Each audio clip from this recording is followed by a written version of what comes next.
Okay. Well, good evening, everyone, and welcome to the Zero Waste Festival 2020. I'm so excited to be here for our 5 Sustainable Money Saving Secret Masterclass. I wish to begin by acknowledging the Ngunnawal people, traditional owners from the land on which we're broadcasting from.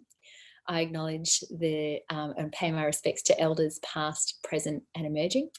And I wish to acknowledge the continuing contribution that Ngunnawal people make to this beautiful city of Canberra and this amazing region. Thank you so much for joining us. We are so excited to have you this evening. My name is Mia Swainson. I'll be your host this evening. I'm the chair of Zero Waste Revolution. We're a very small community-based group of volunteers in Canberra who are passionate about supporting our community to take the next step towards zero waste. We're keen to meet people where they're at, whether that's at learning how to sort their recycling right, or it's maybe about food scraps and composting, or it might be money-saving secrets, as we're going to talk about tonight. So before we get into it, just a few housekeeping things. You'll notice this is actually a webinar format, so you can use the Q&A function just at the bottom of your screen. Type in a question if you've got one, and we've got someone with us in the room behind us feeding us those questions. If you see a question that you like, you can like that question, and then that question helps us to know which questions you're most interested in.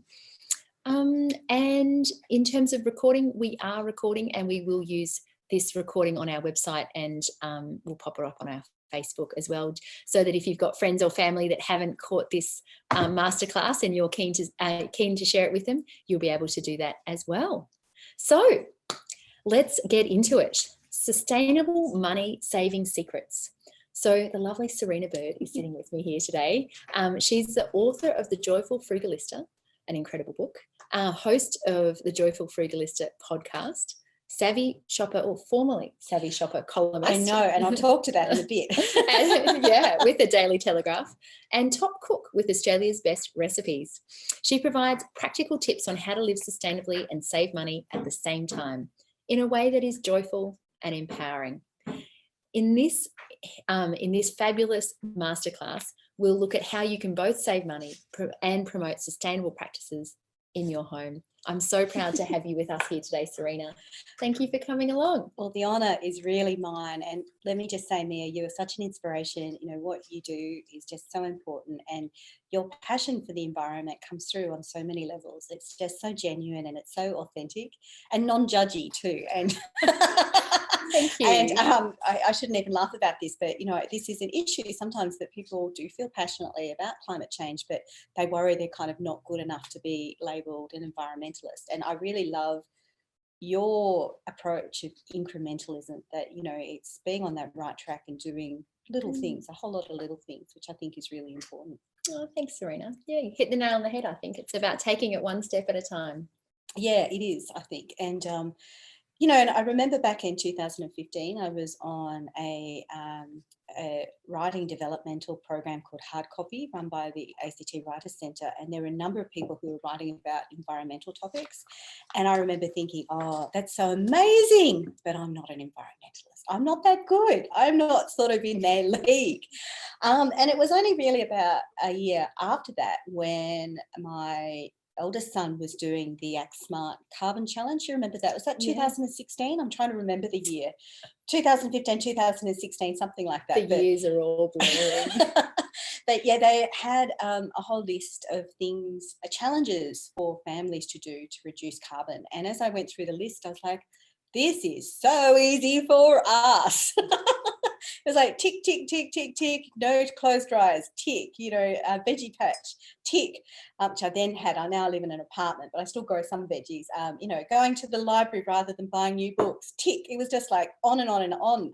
It was incredible. And I was like, the penny dropped that, you know, you could both save money and also, you know, live a sustainable lifestyle. It wasn't always about, you know, buying really expensive things, expensive new technology.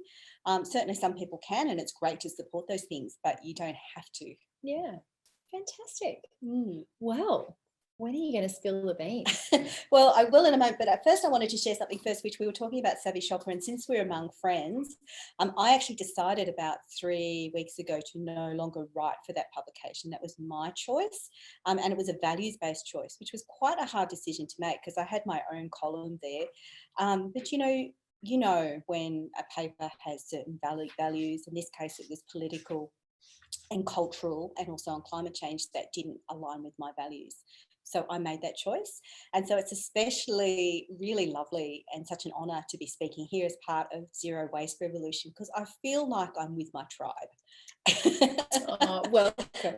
And so it's not always about the money and the fame. It's about doing what you're really passionate about, I think. That's amazing. So, yeah, but on to tips. So I've got a show and tell today. So rather than a PowerPoint, I've got like literally a bag of show and tell. So this is the first one. Now, I wish this was mine, but it's actually Mia's because it's about to rain and I actually drove in rather than cycle, but fabulous. But I do cycle quite a lot. Now, you can see that I'm not the world's fittest person. I'm not exactly triathlete material. And, or maybe I could be one day. That's a bit harsh. Maybe that's kind of limiting belief. Yeah, can I rewire that? But go on. But the point I'm trying to make is that anyone really can choose active transport. Yes. And I guess growing up, I thought, the sort of people who would commute to work or cycle to work were like the super fit, who had like all the equipment and everything. Like you don't have to be like that, not at all. And, in my book, and I'm going to read a bit from my book and some of the stats about how to save money from transport, because I can't remember them all, but I document my journey, which is in 2017, I moved from an outer suburban Canberra suburb, but I was in outer Canberra basically and had a fairly long commute into work every day. And I moved to an inner Canberra location so that I could cycle to work every day and I could walk a lot more. And then in that process, I discovered that I didn't need my car so much. I was saving a lot from parking. I was saving a lot from petrol. And then I met my now husband. We reduced from 2 cars to 1. So, and he cycles to work now too. He's currently working in WA for 2 months and he's been working at home a lot. But when he is in the office, he also cycles. So we've both noticed that tremendous savings that we get from reducing, firstly from 2 cars, well, firstly from me cycling more, then from 2 cars to 1, and now having 1 car, but we don't use it as often. So I wanted to read some of these stats about the sorts of savings, because it always blows my mind, because I think we often think that a car is kind of a right, like it's something you can't live without. And when you think about the numbers, it's really easy to think differently. So this is imagining me with my car, right? So I had a 17-year-old Toyota RAV4 that was still going well, but it was an old vehicle. I owned it all outright. There was no really more depreciation to have on it. It wasn't worth much, really. But, there was no big car loan, no depreciation. But already it was costing me about $1,000 a year on registration. Now, for younger people, it costs more often for a number of different things, particularly when we get to insurances. So it was about $1,000 on top of that as well for insurances. For young people, they get hit with an excise because insurers assume they're reckless. I'm joking, but no, this is quite serious. They don't have that history, so they get hit with a premium. I wasn't driving my car so much, so it didn't need so much maintenance, but it still needed about $1,500 a year in maintenance for an older vehicle that's in the ballpark. But old or new, you've got, at least 1 or 2 trips to, the mechanic a year. And it is definitely not a cost saving to avoid that step, let me say. And then, car batteries. You'll need a new car battery on average every 5 to 7 years. So that's about $120 each time. So you've got to factor in about $17 to $24 a year. Then roadside assistance, if you have it, which I did, so that's $110. So just having that car, right, and this is not, already paid out, that's totaled $3,627 a year. Just there, just having it sitting there. Now, on top of that, you're going to have to drive it sometimes, because otherwise, it's going to have some mechanical problems. So assuming about 20,000 kilometres a year, that's over $3,000 as well for that petrol. And then parking, my workplace had $14 a day for parking. So if I was parking there five days a week, that would be over $3,360 in parking a year. So if you're thinking that you've just got a car and it's just sitting there in the garage, it is still going to cost you thousands of dollars. So I add up that that's over $6,000, assuming no parking just to there. But Wow. it gets even more expensive, That's right? incredible. Then you've got tyres. So tyres are going to cost about $250 each, and they're going to last about 60,000 to 80,000 kilometres. So every couple of years, you're going to need to spend about another $1,000 on your tyre. You're probably going to wash your car if you're really car proud, especially if you've got a luxury vehicle. And accidents, because let's face it, they do happen. Yeah, but they will eventually, even if it's not your fault. Then you've got car repayments, because most people go to the dealership, they'll probably buy something new, they'll just get whatever. It's a little bit cheaper at the moment. I've seen as cheap as 4.99%, but usually it's between 6 to 8%. So you imagine you've got a $40,000 car loan for, a mid-range SUV. Right, so can I just stop you? I'm just feeling a little overwhelmed. There's a lot, right? There's a lot. You can continue, but I don't know about you listening in, but I'm feeling overwhelmed. That's and I guess I didn't think about my car as this kind of set of more than 10 different types of expenses. Yeah, there's a lot of expenses. Right. If you plan it out, there's a lot there. Anyway, keep going. Like I said, I haven't finished yet. I haven't even got to the really big ones, which is, the car repayments. So like assuming you're paying 8% on your car repayments, and often these financial loans that are done through dealerships, often they're like fixed and you can't repay them early. So you're kind of locked in. So, when I wrote this book, I did it assuming 8%. These days it's slightly cheaper. But, for a $40,000 vehicle, you're looking to pay $633 a month over 7 years. So in total, you're going to be paying about $7,596 a year. So you buy this vehicle for $40,000 and suddenly it's worth, you pay $53,172. But then we come to depreciation. So you buy the car for $40,000, you drive it out of the driveway, right? Then you've got the depreciation. So within the next couple of years, you're going to lose between $12,000 and $20,000. So say you've paid $40,000 for a car, a couple of years later, it's only worth $20,000. All up, you've paid $53,000 something on it in terms of the repayments. And then you've got about, $6,000 a year on top of that with the running costs. So when you think of all of that, right, cycling wherever you can and walking wherever you can makes a lot of sense. It's one of the best things you can do. And it's not a coincidence that a lot of big bloggers in the FIRE movement, such as Mr. Money Mustache. I think I'm committed. Peter Abney. He's really big on cycling. He lives in Colorado where, it's beautiful, pristine environment. He's like, I'm on my bike, I'm cycling everywhere. Because when you do the maths, you see this makes sense, right? That is a lot of Uber and Ola drive, rides right there.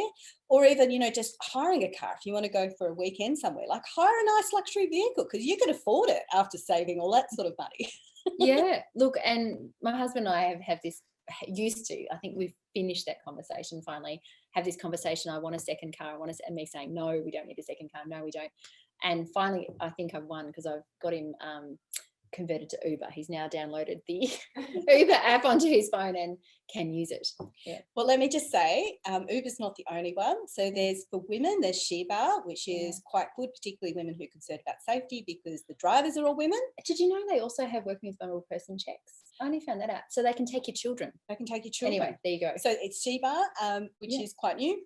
Yeah. And Ola, which is an Indian startup, and it's cheaper than Uber, and also they give more to the drivers. So most drivers will have both Uber and Ola installed, and they will generally prefer Ola to use. Yeah, Frugalista tip. Adding an extra in there. Yeah. So I think Uber is our second car instead of having another car. Our bikes are absolutely what we live by, but instead of having a second car, much better to ride share or taxi. And I need to acknowledge here too that people at different stages of their life, like when my children were little and I was living in outer suburban Canberra and it was fairly hilly, it wasn't so easy for me to cycle everywhere, and there are times in your life where it's not possible, you might be disabled or just, even more unfit than me. You know, so different people have different things, but it's all of those little things. Like every time you get in the car, I like to mentally think to myself that it's worth about $5 just to go to the shops. Yeah. It's just a way of monetizing it, because there's all the hidden costs, because you don't see it. You say, oh, I'll just get in the car and I'll just go. Like it'll cost me nothing. That's not true. There is a huge cost to car usage. Yeah. Great. Environmental and monetary. Exactly. That's a good tip. Thank you. All right. Dizzying numbers. So I have a whole show and tell grab bag. So, and I can't even remember where I got this bag. I think it was in an op shop, which was even better. So it was secondhand to start with. So shall I go through and see what's in here? Yeah. So I'm going to start by talking about food, which is a real passion of mine. And we've got this first, which I don't know if you can see it very well, but it's a bag. And inside the bag, I've got this. So what this is, it's made by a Buddhist order. You can have a look at it. You can open it. Called Tsuji Foundation. I bought it when I was in Taiwan, and it's made from recycled plastic, and it's a lunchbox, and it's fabulous because what I love too is it's portion controlled. It's a really nice space. It's not too big. It's perfect. I do Taiwanese style. They call it a biendang, which is basically a Chinese type of bento box. So you put rice on the bottom and then all sorts of leftovers, and you just put them in really nice patterns, like food style it, so it looks really nice. But basically it's leftovers. So in terms of savings, if I was to go to my former work cafe and buy something equivalent to this, you're probably looking at about, I don't know, $8.50 to $10 for a hot meal. Easy. And yet, on average, most families will throw away 1 to 5, about 1/5 of their groceries. So about 1 in 5 bags of groceries from the supermarket will be turfed out. So there's, on average, most families have got a lot of food waste sitting at home. And this is a great way because there's nothing special. You just a bit of rice. You can have brown rice, you can have quinoa, you can have whatever, and just nicely arrange things on top. And you take it to work and everyone will think you're super gourmet. They don't need to know it's leftovers. That's fantastic. Yeah. And I've got more. More on the food side. I've got more on the food side. So as you know, the Canberra Times picture was of me and my younger son, Audi, with bread. So I regularly bake bread in the bread maker for their school lunches. Not every day. So if you see me out of the supermarket buying raw bread, I do buy it sometimes. But this is some of my baking. So this is a loaf of rye sourdough bread that I made earlier today. Oh, it smells amazing. And yes, sourdough is a little bit of effort, I'll be honest. It is a bit of an art. To do that, you require a starter. So this is some of my starter, and I don't know whether we can see that properly or not, but this is with rye flour. It's really nice and bubbly. I got given this for free from a guy I used to work with who got it from his Buy Nothing group. So now, why is making bread so important? Well, from an environmental perspective, these days most supermarket bread comes wrapped in plastic, basically. And for many people, you know, that's their daily routine. Can I just check this out again? You may. Amazing. Look at that. So good. I'm not a master baker, by the way. Like it's just I'm an amateur. It's like evidence? Hit and miss. But that's the beauty of homemade bread, right? It's I think just it looks hit and miss. Great. So you know, like so your supermarket bread comes wrapped in plastic. It also has quite a lot of preservatives in it and a few other things. You don't always know quite what's in it.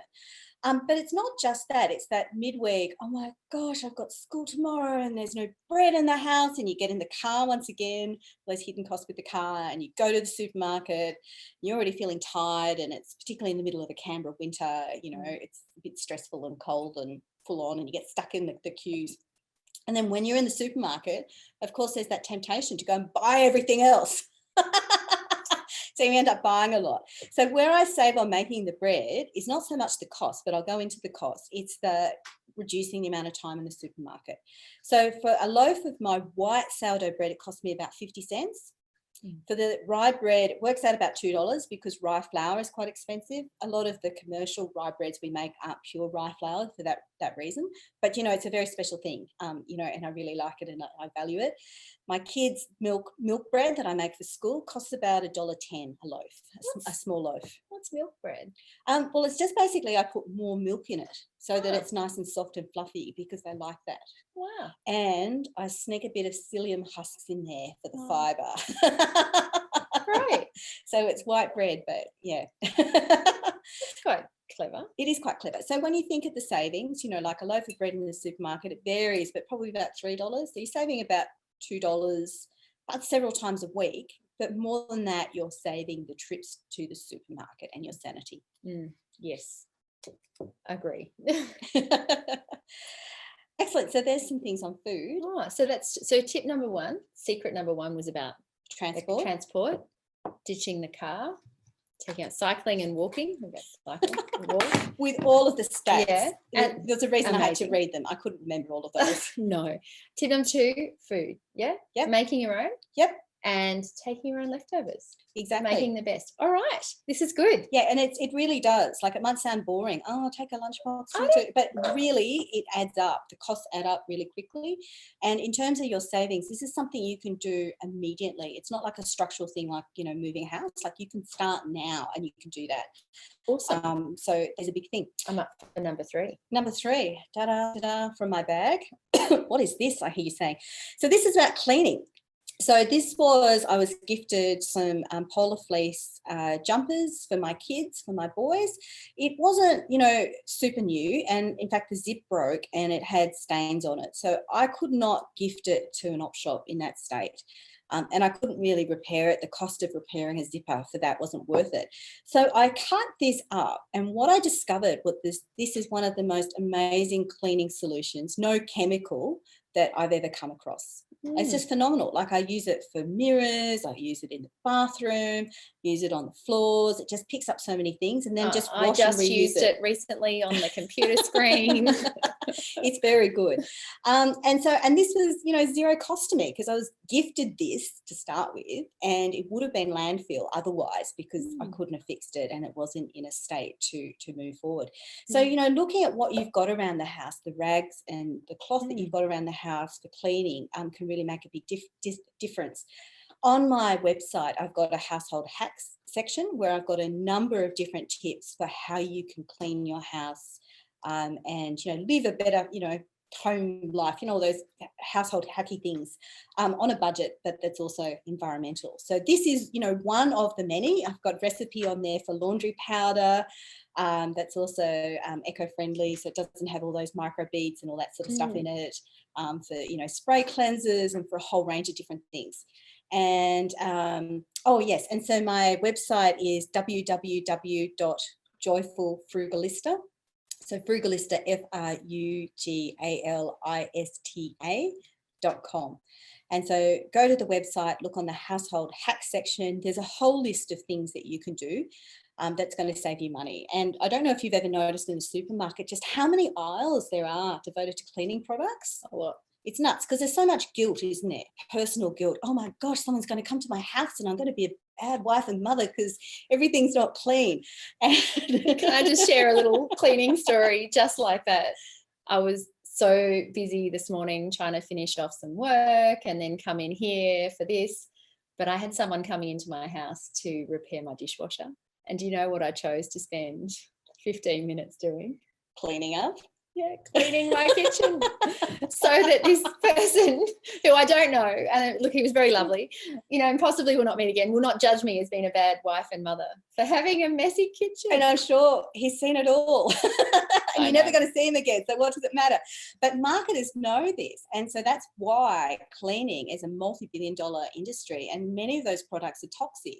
Like, even if you don't want to use them for the environment, so even taking the environment out of it, if you've got young kids, if you've got animals, they're on the floor, they're touching things, putting them in the mouth, you don't want those products in your house. You really don't.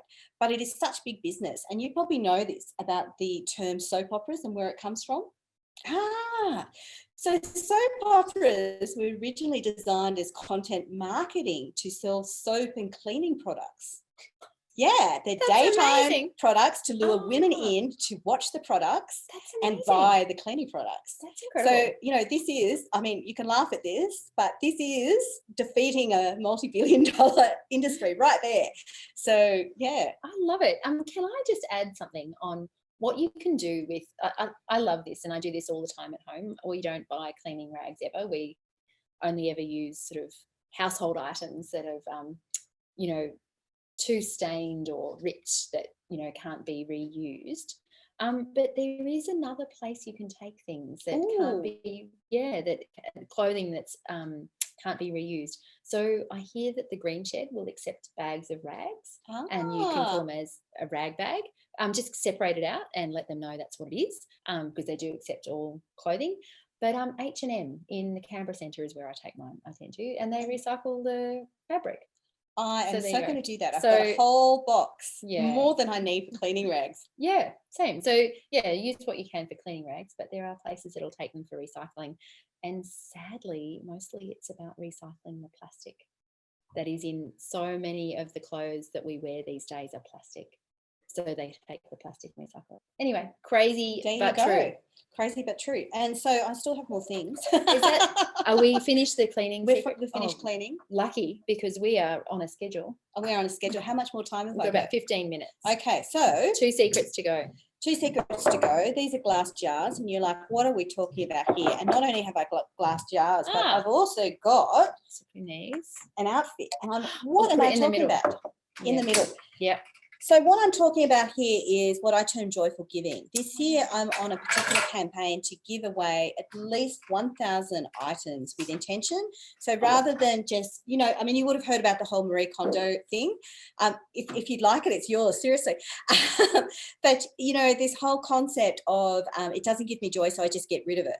So I really wanted to address this by feeling that if things are come into my home, I have a responsibility to ensure that, you know, I'm not just dumping them, that something happens to them. So far I'm up to nearly 600 items that I have given away. Now, these 3 are for the Canberra Environment Centre, who I know are going to do some amazing things about. So this is my gift to the Canberra Environment Centre. I know, big gift, right? But I did ask first. Part of the joyful giving is not to just give crap to people that they don't want, because that's actually a bit of a burden.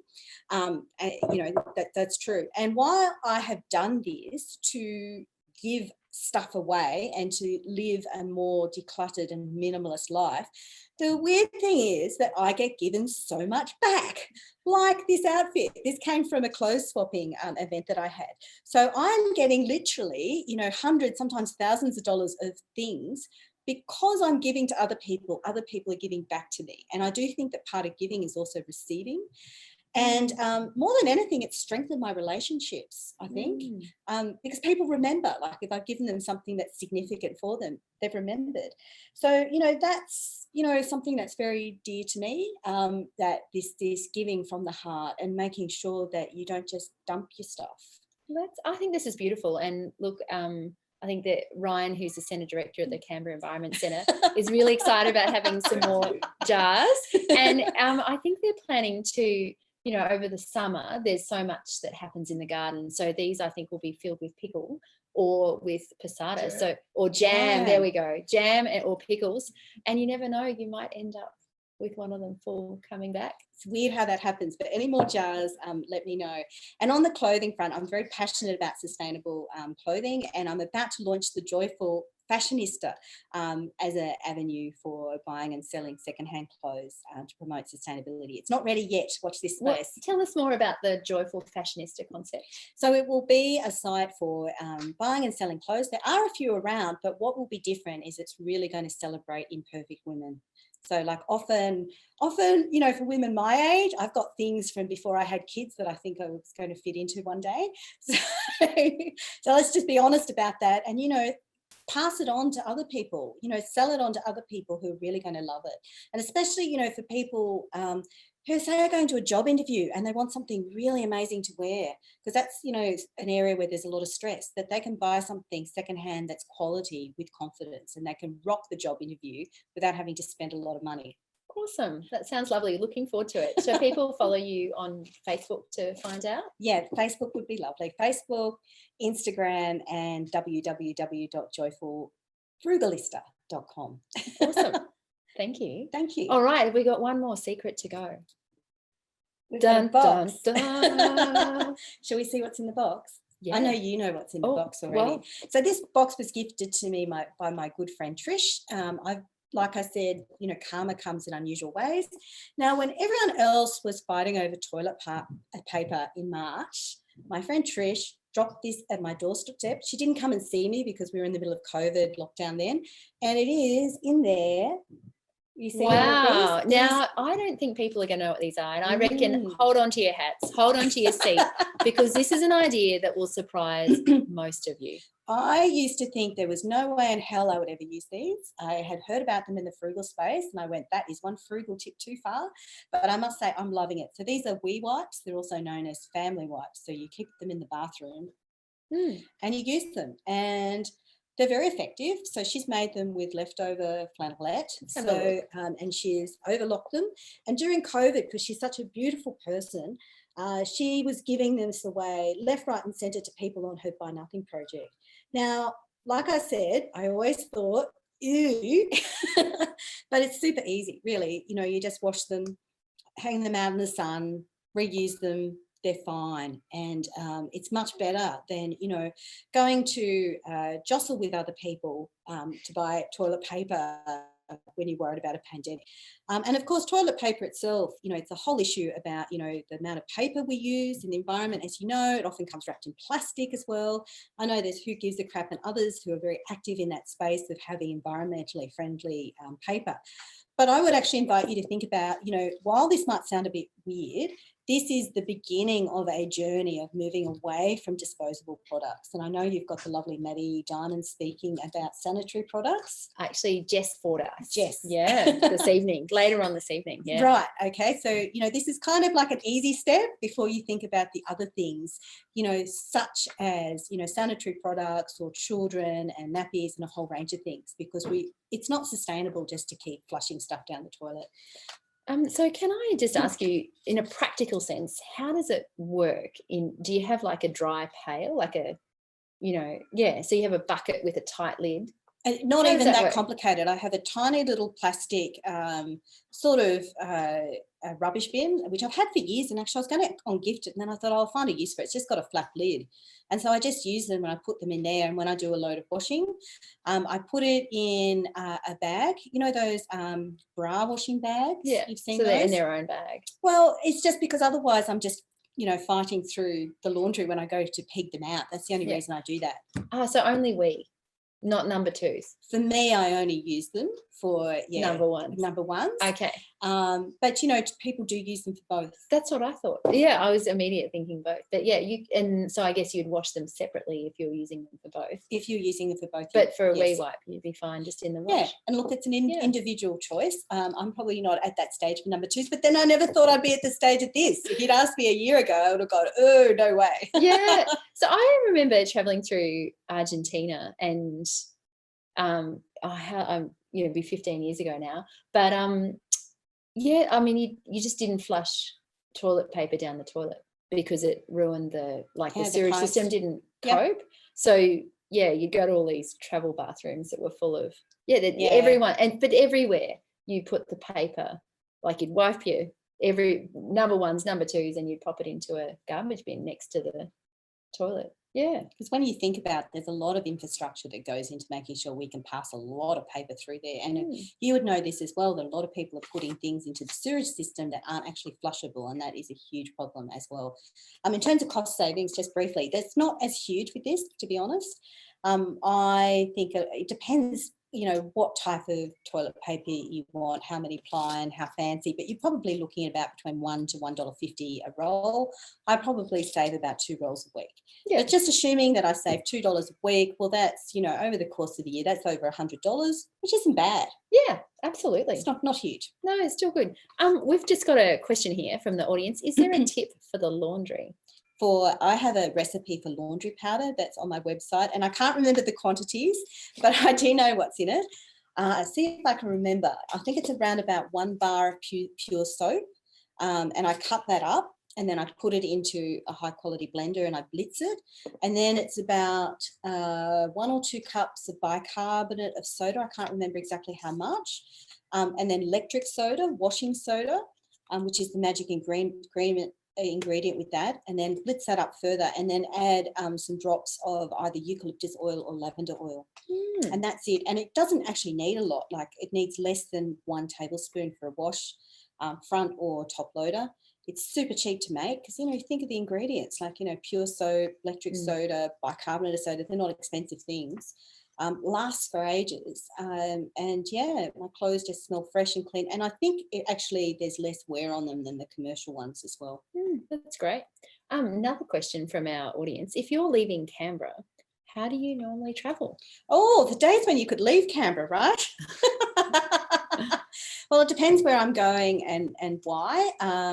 One of the reasons for buying our good secondhand car that we have is so that we could drive where possible rather than fly, because we actually like driving trips.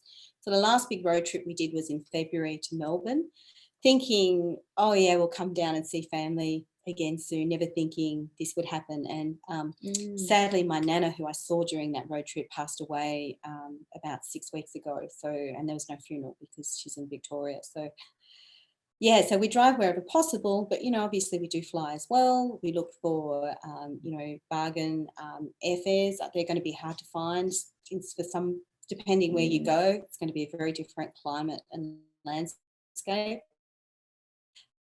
We are not that fussy about where we fly with. We're quite happy with budget airlines like Scoot. I was going to say, unlike me, I'm done with saving money on airline flights. I don't have the patience for like cancellations and not having an I'm happy to pay the extra $100 to book Qantas, because I know that if something goes wrong with that flight, it's my insurance. Does that make sense? Like, it's my insurance policy. But no, that's just me. But if you've got travel insurance, it doesn't make much difference. But that said, my husband does have lifetime gold membership with Qantas. So, if it's only $100 different, we'll probably go with Qantas because we go through the lounge. That's all right. But we try not to fly. I was just like, not flying, unless we have relatives that we need to visit. So I'm interested in the joyful aspect of your joyful frugalista. Because since we've done our 5 tips, I'm really interested in what it is that made you go on this journey of living joyfully frugal rather than just frugal. Yeah, and look, I need to preface this too by saying I'm not joyful all the time. Like normal people, I have times where I get angry, sad, upset, annoyed, like most people do. But, I do think it's about that resilience of managing, where you're at to get to a happier place. But I guess it's when I first sat down to write the book. And at that stage, a lot of the sort of saving money kind of spaces I was reading about were often people who'd gone through really difficult times. A lot of them were stay-at-home mums or single mums who didn't have a lot of money, and it was a whole story of deprivation and saving small amounts of money and working very hard to save small amounts of money. And I sat down to write this draft and it just sounded woeful. And I looked at it and I went, but that's not who I am. Like, that's not how I was living. At that time, I was, had been divorced and was single, but whenever I had a kid-free night, I was out. Like, I wanted to socialise, and I was doing a lot of, writing, food reviews and other things. And with my job as well, I was in a role where I was invited to a lot of openings. So, like, I was out to, openings of exhibitions and to new restaurant openings, but being frugal, wearing op-shop clothes and doing things. But if you looked at me and said, oh, she's frugal, like no one would have known, because that's not how I was portraying myself. Does that make sense? Yeah. So I was kind of living a more affluent life, but on a budget and having fun with it. I'd like to share just a slight secret with that, a little bit of that life. I mean, were you a diplomat?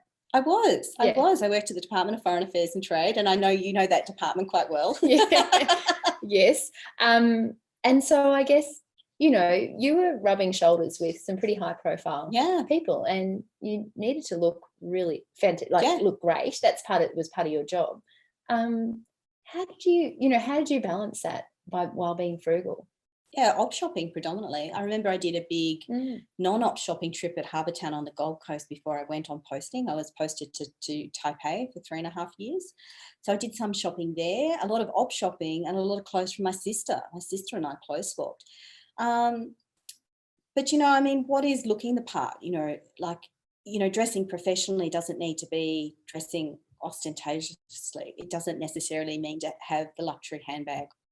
It just means to be appropriate. yesterday, actually, I recorded a fabulous podcast with a banker, or a former banker, in Hong Kong. He was the former managing director of UBS in Hong Kong. His name's Eric Sim. And we talked about his wardrobe, and he's actually inherently frugal in his own way. And he literally opened his wardrobe and said, "This is what I wear." And everything there was just white shirts. He said, "My wardrobe is white shirts and blue suits." Wow. And that's it. And when he was promoted managing director, like everyone else would usually buy a Rolex, and he bought himself a Timex, which cost about $100 instead. And because he's like, well, so he looked the part, right? He had the white shirt, the navy jacket, navy suit, but he didn't feel the need to flaunt it with really, really ostentatious brand names.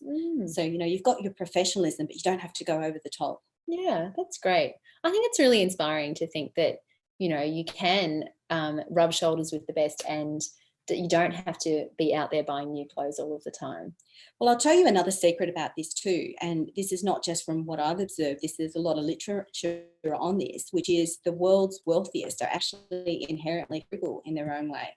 So, at first I was a bit embarrassed, like, well, I'd meet people in my public service career, and I'd say, yeah, my side, hustle is writing, and, you'll laugh about it. I write about frugality. And they go, no, not at all. We're very frugal in our household. That's how we, got ahead, and we're able to invest and build our business because we were frugal. We don't spend money in crazy ways. If we want something, we'll buy it, but we don't waste money. Yeah, fantastic. Look, Serena, I think that's all we've got time for. That has been amazing. I feel so inspired by, looking at all these things that are both frugal and also environmental at the same time. Transport, the food, the gifting. I love the gifting, and cleaning. And then that final sort of, those wee wipes. I'm not sure if I'm quite ready for them, but I think I do have a friend who uses them, and I think we need to have a conversation about it. So yeah, we do need to have conversations about that. Thank you so much. So thank you so much for joining us today. We've so enjoyed having your company, Serena, and all of your company, everyone who's been watching with us today. Thank you for your questions. We've really appreciated them. We've got 2 more final masterclasses in the 2020 Zero Waste Festival. They're free. You can join online. So, feel free to continue on, just jump into the next masterclass. We'd love to see you. And there'll be an evaluation pop up at the end, and we'd love to hear your thoughts. That helps us to improve for next year's Zero Waste Festival. So thank you so much for coming along, everyone, and we'll see you soon.